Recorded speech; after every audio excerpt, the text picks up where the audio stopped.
Mi nombre es David Varela de la Academia Hispana de PNL y hoy vamos a estar entregando una clase diferente hablando un poquito de cómo manejar o cómo gestionar el miedo para tenerlo de tu lado, ¿sí? Para que no ya deje de ser ese enemigo o deje de estar mal visto, que bueno, también tiene que ver con una cuestión sociológica, antropológica y bueno, también obviamente evolutiva, ¿no?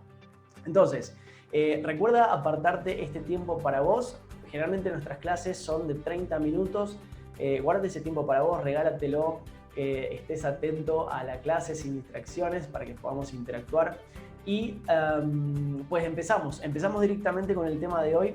Te cuento un poquito cuál es el esquema de lo que te quiero compartir. Hoy vamos a hablar un poquito de cómo el miedo nos ha acompañado en toda nuestra historia, incluso obviamente evolutiva, ¿sí? En toda nuestra vida, inclusive allá de las épocas de las cavernas y cómo ha ido evolucionando. Es una mirada, digamos, corta, pequeña desde la historia.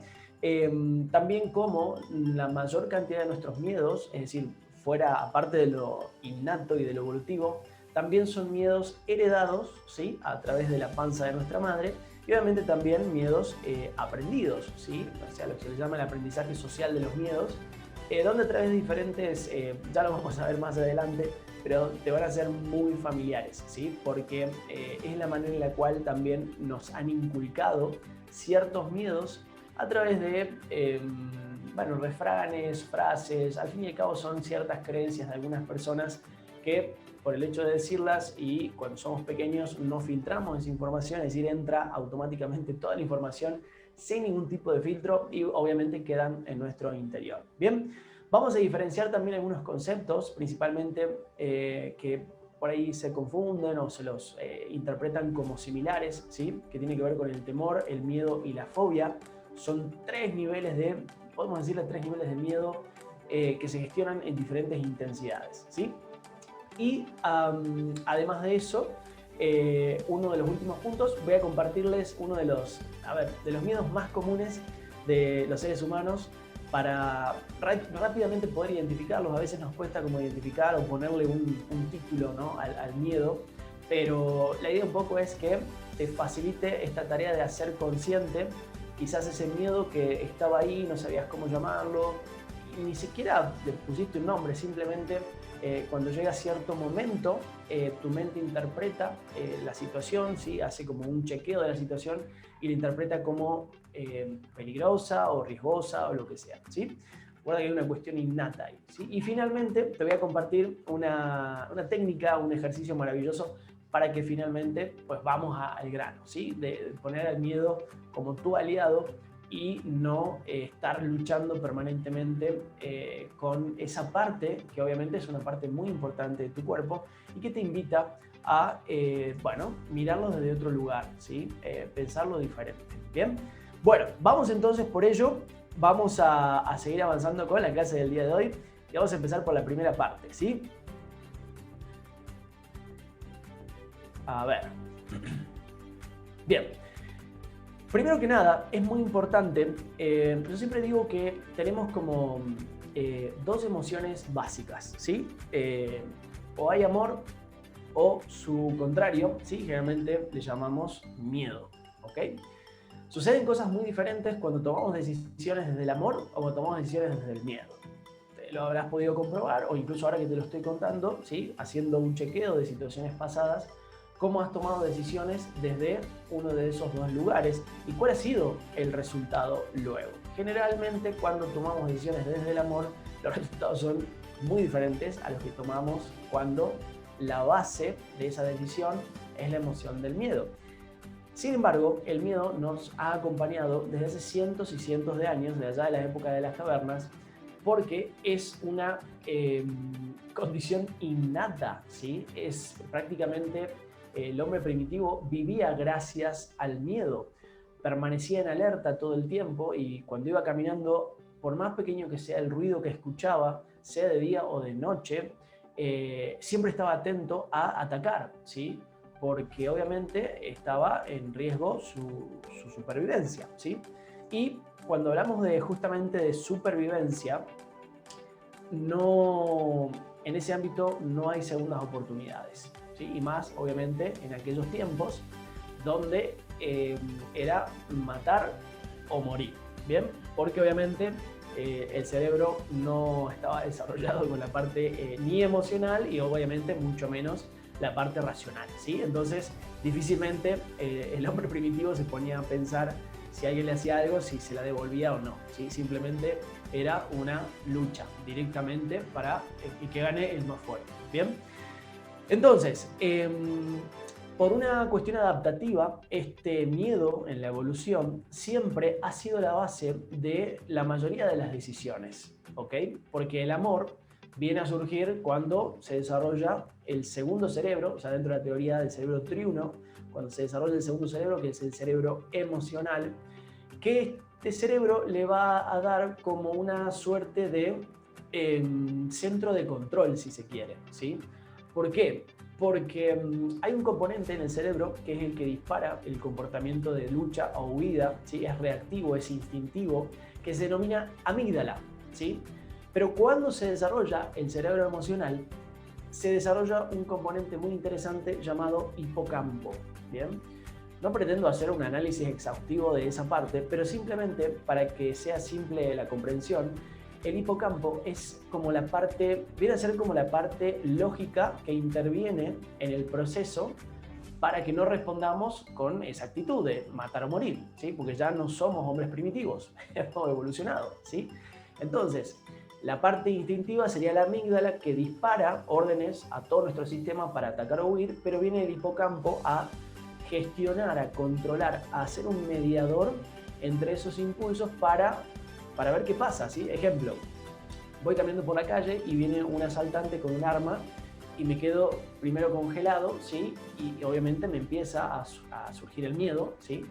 Y me empiezan a aparecer un montón de situaciones instintivas, ¿sí? A atacarlo o a salir corriendo, pero interviene el hipocampo, que es la parte lógica, para decirle a mi mente, che, para, no hagas esto porque te va a disparar, no salgas corriendo porque también te va a disparar. Entonces, generalmente, cuando la persona, vamos a hablar de una persona promedio, porque no puedo generalizar, pero ¿qué hacemos generalmente? Tomá, agarrá la billetera, agarrá esto, llévatelo y chao, ¿sí?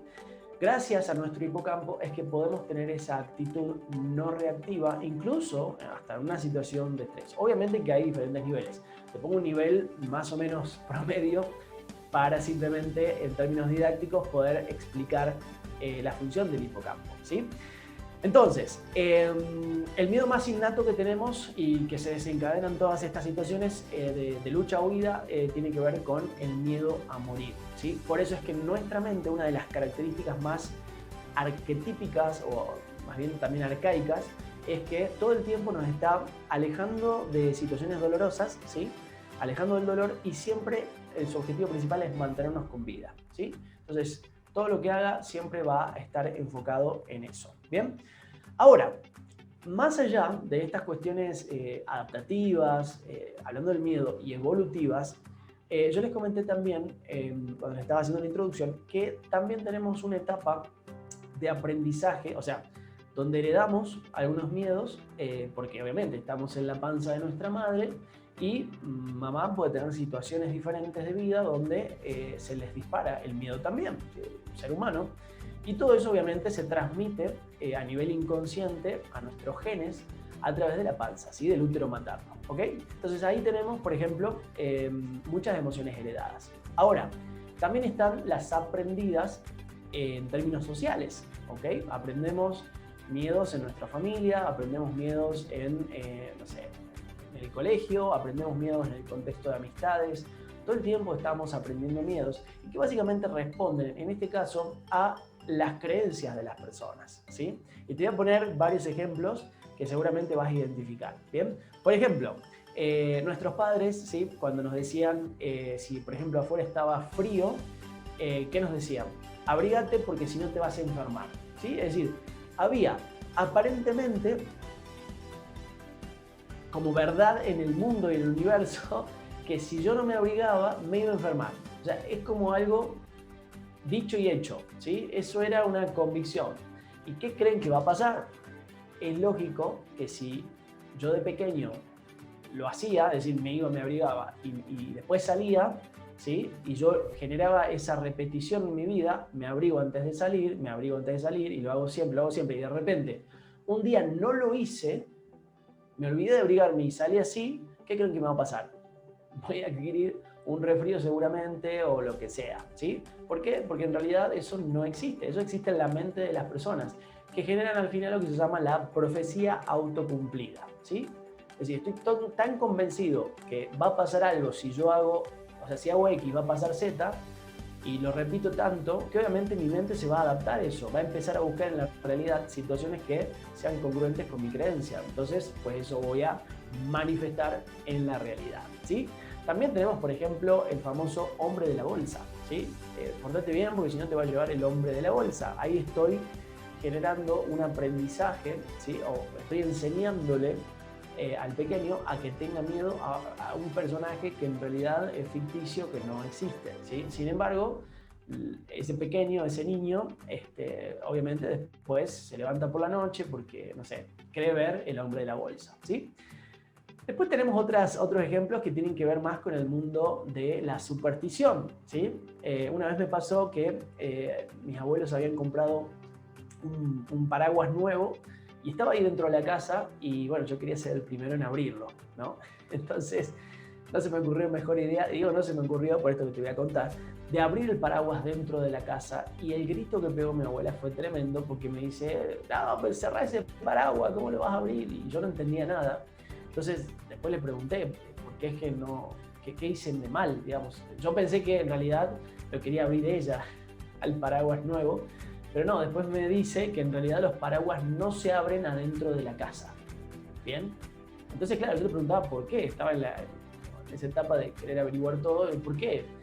Me dio una explicación como superficial, pero después, claro, entendí que tenía que ver con una cuestión más supersticiosa que real, ¿no? Entonces, de nuevo, esa creencia va a llevar a que si voy a abrir el paraguas dentro de mi casa, muy probablemente cuando salga, no sé, me doble el pie, me caiga algo del cielo, no sé, algo me va a pasar porque me estoy programando para eso, ¿sí? Te voy dando así como diferentes ejemplos, ¿sí? De aquellas creencias que también son aprendidas, ¿sí? Bueno, otra de las creencias también que nos marcan muchísimo es la famosa cuando estamos terminando la escuela secundaria, ¿no? Es decir, tenés que estudiar para ser alguien en la vida, o si no estudias no vas a conseguir trabajo, ¿sí? Cuando ya sabemos que hay muchísimas personas en la historia que son exitosas y que han sido famosas, que incluso hasta han abandonado la escuela para poder dedicarse a lo que realmente les apasionaba, ¿bien? Como ejemplo, Steve Jobs en la empresa de Apple, la más famosa del mundo, de teléfonos, de computadoras, y así, obviamente, un montón de ejemplos también. Pero fíjense cómo también, encima que ya traemos una cuestión evolutiva, encima que ya traemos una cuestión genética, también viene la parte de aprendizaje de esos miedos que obviamente vamos adquiriendo de pequeños en los diferentes contextos que vamos experimentando, ¿sí? En la vida. Bueno, cuéntame hasta acá en comentarios si estoy siendo claro. Cualquier pregunta que tengas, ponla ahí por favor en los comentarios, con gusto luego te la vamos a responder. Bien, continuamos por aquí.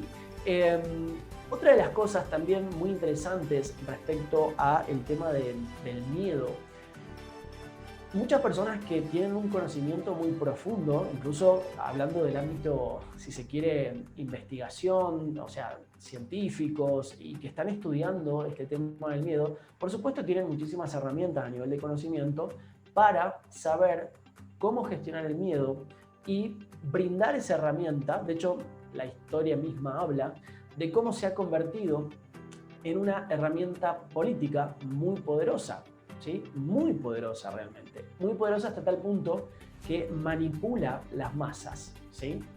Y obviamente la manera más simple de esparcir el miedo como herramienta política es a través de los medios de comunicación, y que eso al final lo que logra es manipular a las masas, ¿sí? Entonces te imaginarás que si eso se dispersa a través de los medios de comunicación, el resultado es que las personas terminan haciendo lo que esa clase política, pues obviamente está buscando, ¿sí? Y esto se puede ver en la historia, como te decía, en la época del genocidio nazi, en la época de más contemporáneo, bueno, más acerca del tiempo, las Torres Gemelas, todo lo que pasó después. Y lo más curioso es que la manera más simple de poder hacer esa ingeniería del miedo es siempre buscar un factor o un culpable, ¿sí? Un culpable, y si es un factor extranjero, pues mucho mejor, ¿sí? Es mucho más simple.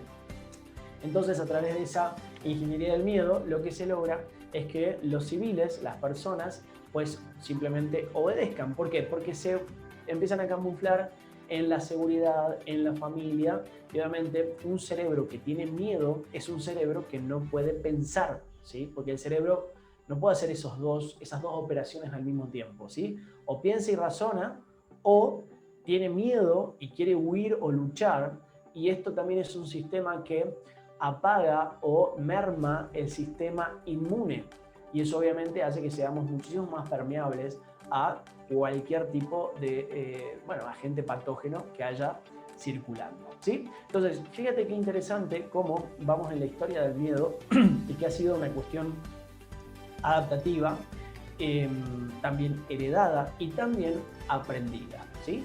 Y obviamente también se utiliza, como te acabo de explicar, como una herramienta, ¿sí? Para fines que obviamente no serían los correctos. ¿Bien? Bien, ahora quiero hacerte una, como te había comentado, una leve diferenciación, si se quiere, para poder distinguir como tres componentes que están en el mismo rubro, por así decirlo, llamado miedo, pero que tienen que ver con diferentes intensidades, ¿sí? Entonces, por un lado tenemos el miedo, ¿bien? Tenemos el temor. Vamos a ir de lo menos a lo más intenso, ¿sí? Entonces, temor, ¿sí? Como un primer escalón, luego el miedo y luego la fobia, ¿sí?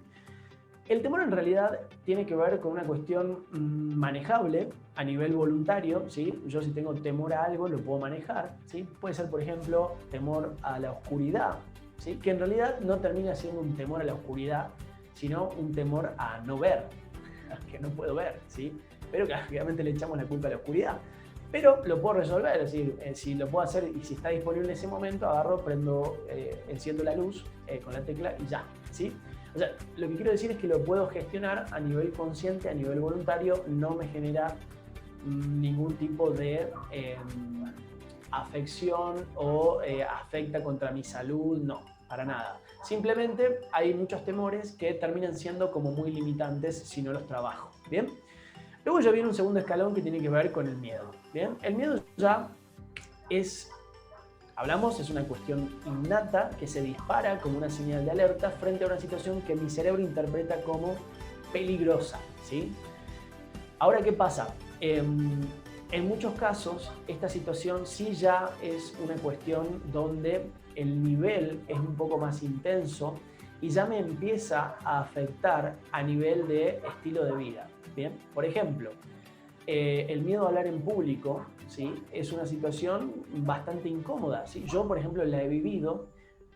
Recuerdo una vez que tuve que dar una pequeña conferencia, pero leyendo en realidad, o sea, ni siquiera diciéndolo de memoria, leyendo. Pero claro, estaba al frente de un auditorio donde sentía literalmente que todos los ojos me estaban mirando, entonces era un momento que me temblaban las piernas, empecé a transpirar, me temblaba la voz y ya sentía que era una situación que no la podía controlar. Y bueno, terminé de decir lo que tenía que decir, pero fue realmente un momento de mucha vergüenza porque realmente incómodo, ¿sí? No lo podía gestionar en ese momento, ¿sí? Además nunca me había preparado, sí había practicado así, pero una cosa es practicar solo y después otra cosa es hacerlo frente al público, ¿no? Donde no había tenido nunca una experiencia. Pero lo que te quiero decir es que cuando no podemos gestionar ese miedo, nos afecta hasta en los momentos más íntimos, ¿sí? Ejemplo, o sea, te doy un ejemplo de un auditorio.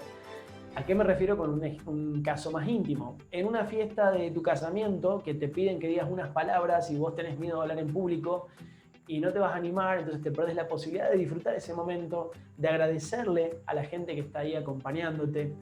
Y bueno, se vuelve una situación, obviamente y la vida es muy sabia porque la vida te va poniendo situaciones para que obviamente, bueno, puedas trascenderlas, ¿no? Está en ti, digamos, que lo elijas hacer, ¿sí? Y ya después tenemos la fobia, donde ya el nivel de miedo es exagerado, descontrolado, es decir, literalmente tu sistema nervioso colapsa, ¿sí? Si tienes alguna fobia, a lo que sea, te habrás dado cuenta que no puedes controlarlo, simplemente se dispara esa alarma de escape, de huida, y no lo puedes controlar, ¿sí? Es muy veloz esa reacción, ¿sí? Y obviamente en este caso ya afecta tu vida. Hay personas, no sé, que tienen fobias de 5, 10, 15, 20 años, que por diferentes situaciones no pueden eliminarlas y viven con eso toda su vida. Entonces, no sé, imagínate una persona que tiene fobia a, no sé, a las arañas, ¿sí? O a las moscas, o a los mosquitos, no sé, pero lo que sea le impide disfrutar de un momento en familia, porque tiene que estar guardada en su casa para no tener contacto con la mosca, el mosquito o la araña, ¿sí? O sea, no es vida, no es saludable, ¿ok? Por supuesto, hay formas de poder modificar esas conductas fóbicas a través de la programación neurolingüística. En menos de 30, 20 minutos eso se puede modificar, ¿sí? Obviamente la persona literalmente empieza a tener una vida nueva, ¿sí? Porque imagínate que deja atrás una condición que fue realmente horrible, muy incómoda, ¿sí? Incluso hasta para su familia también, ¿ok? Bien, entonces, habiendo dado esa distinción de estos tres tipos estos tres componentes, ¿sí? Cuando hablamos de los miedos, te voy a contar los miedos más elementales y más básicos del ser humano, y que seguramente con algunos te sentirás identificados. Pero mira, por ejemplo, uno de los miedos más comunes es el miedo al dinero, o sea, a perder el dinero. Tenemos miedo a perder el dinero. Hay una cuestión obviamente muy ancestral, porque hemos aprendido a asociar el dinero con la supervivencia. Entonces todo el tiempo, no sé, una de las conductas puede ser el ahorro compulsivo, tanto así que por ahí hasta se devalúa tanto el dinero que por ahorrar, por miedo a perder el dinero, después tu dinero no termina, o sea, termina valiendo nada, ¿sí? Entonces es uno de los miedos más comunes. Otro de los miedos más comunes es el miedo a la enfermedad. Hay estudios que comprueban que el 75% de la población mundial es hipocondríaca, ¿sí? Es decir, solo por el hecho de creer que está enferma, se termina enfermando. Un poco lo que te comentaba de la profecía autocumplida, ¿no? Esto de creer que algo va a pasar. Entonces, pero bueno, hay personas que viven la vida enfermas, con condiciones de salud, principalmente por sus pensamientos, por sus creencias, ¿sí? Y ni hablar también a esto que se suma el éxito, obviamente, que tienen los medicamentos, donde lo único que hacen es distorsionar el comportamiento natural de la respuesta del organismo para recuperar se denomina la homeostasis, ¿sí? Porque cuando interviene un factor patógeno en nuestro cuerpo, lo que se genera es una disrupción de ese equilibrio, ¿sí? Y lo mismo pasa con los medicamentos cuando lo hacemos de afuera. Es decir, la naturaleza es tan sabia que ha creado nuestros organismos de manera tal que se pueden autorregenerar y se pueden autocurar. Quizás el proceso es mucho más lento y quizás en algunos casos más dolorosos, pero es súper efectivo, ¿sí? Y no termina afectando o con efectos colaterales, como sí, por supuesto, lo hacen los medicamentos, ¿sí? Bien, otro de los miedos muy interesantes es el miedo a el desamor, ¿sí? A no encontrar una pareja, a no poder tener una relación. Pero también está lo antagónico, ¿no? Que es el miedo a tener la relación, el miedo al compromiso, ¿sí? Me pregunto en qué lado estás, ¿no? Hazme un comentario ahí para ver, porque claro, así como están las personas que tienen miedo al compromiso, también tenemos por el otro lado el miedo al desamor, al no encontrar pareja, al quedarte solo. Bueno, y así sucede también, ¿no? Que muchas personas con ese miedo a la primera persona que pasa por adelante, pues la agarran y se comprometen y se casan y tienen hijos, y después resulta que, claro, frente a una necesidad de urgencia o de supervivencia o de miedo, después obviamente que eso no termina funcionando, ¿sí? No termina funcionando bien. Bien, sigo con los miedos. Y así tenemos, por ejemplo, también el miedo al fracaso, ¿sí? Que es uno de los miedos más naturales cuando queremos hacer cosas nuevas. Generalmente cuando queremos salir de nuestra zona de comodidad, es lo primero que nos viene, y que también lo hemos aprendido, porque te digo algo, el miedo al fracaso no existe, ¿sí? Cuando hablamos de fracaso, que no existe, hablamos de, básicamente traducido, ¿sí? al castellano básico, sería que no quiero hacerme responsable de los resultados que vaya a obtener con la decisión que vaya a tomar. ¿Sí? Porque claro, hacer algo nuevo requiere que tome una decisión, pero además que haga algo. Y como voy a hacer algo, voy a obtener un resultado. ¿Sí? Y como estoy inseguro, me falta confianza, todavía no me conozco bien, etcétera, etcétera, etcétera, entonces ya se me nubla la vista, se me nubla la mente y digo, no, listo, tengo miedo a fracasar, ¿sí? Pero claro, si nunca lo haces, no vas a saber qué va a pasar, vas a obtener un resultado, ¿sí? Por eso hay una máxima en la PNL que se llama, no existen fracasos, sino resultados. Y si el resultado pues no te gusta, hagamos los ajustes necesarios, aprendamos de ese proceso y vamos de nuevo, ¿sí? Entonces, cuando dices miedo al fracaso, ojo, porque estás disfrazando en realidad tu no querer hacerte responsable de los resultados que surjan, ¿sí? Es así de simple. Bien, otro de los miedos es el miedo al rechazo, ¿sí? Tenemos miedo de sentirnos rechazados y ese miedo también es arcaico, ¿sí? Porque en la época del hombre primitivo, en las tribus, cuando alguien nos rechazaba era sinónimo de muerte, porque ya no nos podíamos sostener dentro de la tribu, íbamos a morir de hambre o íbamos a morir por algún predador o lo que sea, ¿sí? Entonces es un miedo también muy innato, pero claro, hoy ya la situación es diferente, ¿eh? Entonces, cuando te surja ese miedo de decir, tengo miedo al rechazo, ¿sí? Primero que nada, si digo que tengo miedo al rechazo es porque creo que alguien me va a rechazar.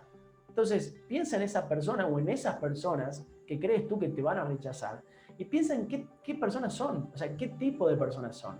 Pues te puedo asegurar que la mayoría de las personas que primero son ficticias y segundo, que nunca va a pasar eso, ¿sí? Pero claro, crees tanto en ese miedo que termina pasando lo que crees, ¿sí? Por eso hay una frase que me encanta, que dice que somos lo que creemos, ¿sí? Nuestras creencias literalmente marcan el ritmo de creación y de manifestación en nuestras vidas. Entonces, ojo con lo que crees porque te podrías estar generando automáticamente un miedo que te va a limitar para toda la vida, ¿sí?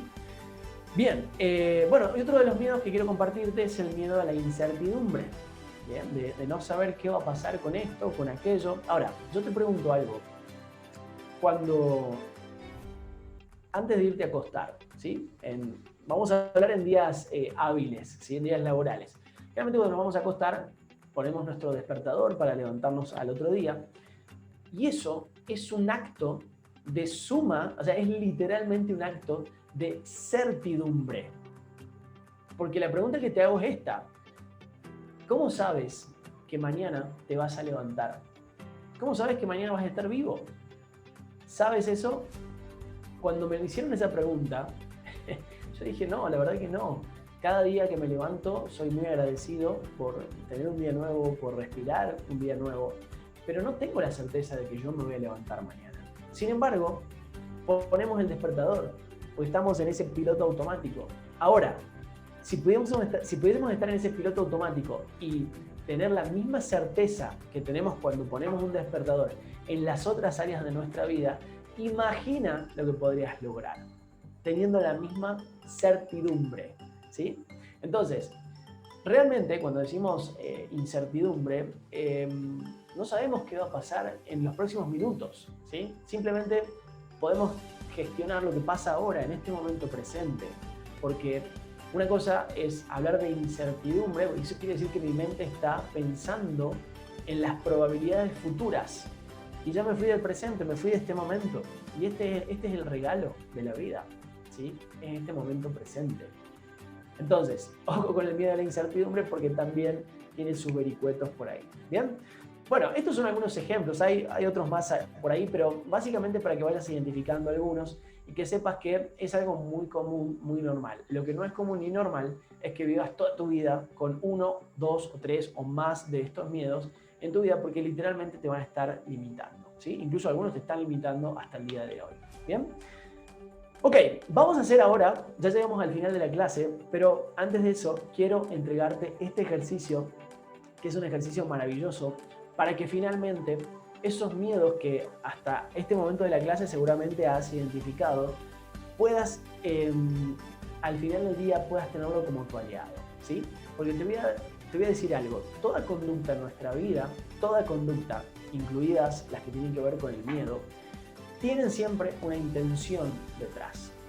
Y nuestro objetivo, por así decirlo, es trabajar de tal manera con nuestro cuerpo que podamos comprender cuál es esa intención. En el momento que yo descubro esa intención, desaparece el miedo, ¿sí?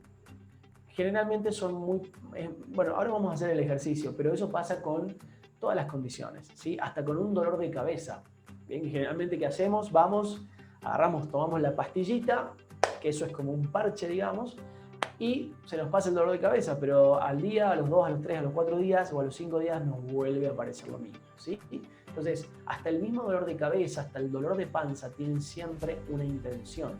Y la idea es que podamos descubrir esa intención para hacerle saber a esa parte inconsciente que estamos tomando esa señal. Y es como que entramos en un diálogo, en una conversación muy linda con nuestro cuerpo, para poder entender para qué está haciendo eso, ¿sí? Bueno, entonces, ¿estamos listos? ¿Estás preparado para hacer este ejercicio? El primer paso, como todo en la vida, es hacer consciente lo inconsciente.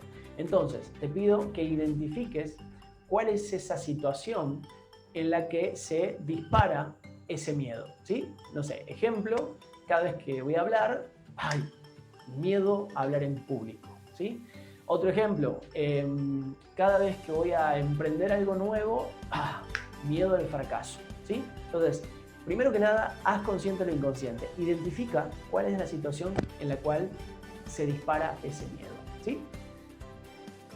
Si ya lo tienes, el paso siguiente simplemente es que cierres por un momento los ojos y quiero que conectes con esa situación que se dispara el miedo, ¿sí?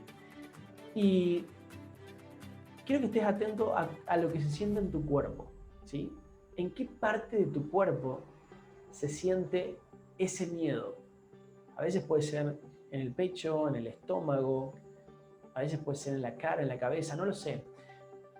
Identifica, siente ese evento, vívelo por unos segundos nada más y identifica en qué parte de tu cuerpo está. ¿Bien?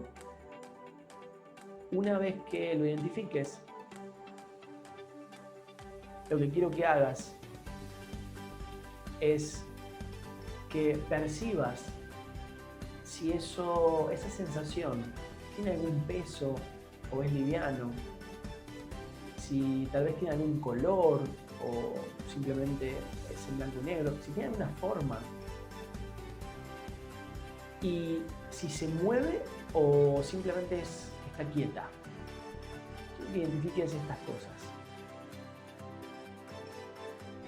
Una vez que lo hayas hecho, ahora quiero que pongas cualquiera de tus manos en ese lugar, ¿sí? Si es en el pecho, pues lo pones ahí en el pecho. Y con los ojos cerrados, simplemente le preguntes a esa señal, a esa parte, ¿para qué te está dando esa señal? Y simplemente dejes que todo fluya y que dejes llegar esa información, que puede ser una frase, puede ser una palabra, puede ser una imagen, que tal vez puedas traducir en una frase o en una palabra. Pero estate atento a qué viene cuando preguntas, ¿para qué me das esta señal? Y lo primero que venga, vuelve a preguntarte, ¿para qué? ¿Sí? Puede ser, por ejemplo, la primera frase, y para alejarme de eso, ok. Entonces le vuelves a preguntar, ¿y para qué quieres alejarme de eso? Y te va a venir otra respuesta. Y pregunta el para qué las veces que sean necesarias hasta que llegues a una emoción que puede ser paz, tranquilidad, amor, armonía, plenitud, no lo sé. Pregúntate tantas veces como sea posible hasta llegar a esa emoción. Si quieres puedes pausar el video, aprovechando que está grabado, para preguntarte las veces que quieras y vuelvas a ponerle play cuando lo termines, ¿sí? Luego de obtener esa emoción, que puede ser, por ejemplo, amor, habrás llegado al principal objetivo de este ejercicio, que es descubrir la verdadera intención de esa señal, que le llamamos miedo, ¿sí? Generalmente, la intención es totalmente contraria a lo primero que sentimos, ¿sí? Entonces, podrás haber llegado quizás a amor. Entonces vamos a decir, bueno, pero ¿cómo la señal? ¿Cómo ese miedo, la intención va a ser que sienta amor? Pues así es, de eso se trata. Así de poderoso funciona nuestra mente inconsciente, ¿sí?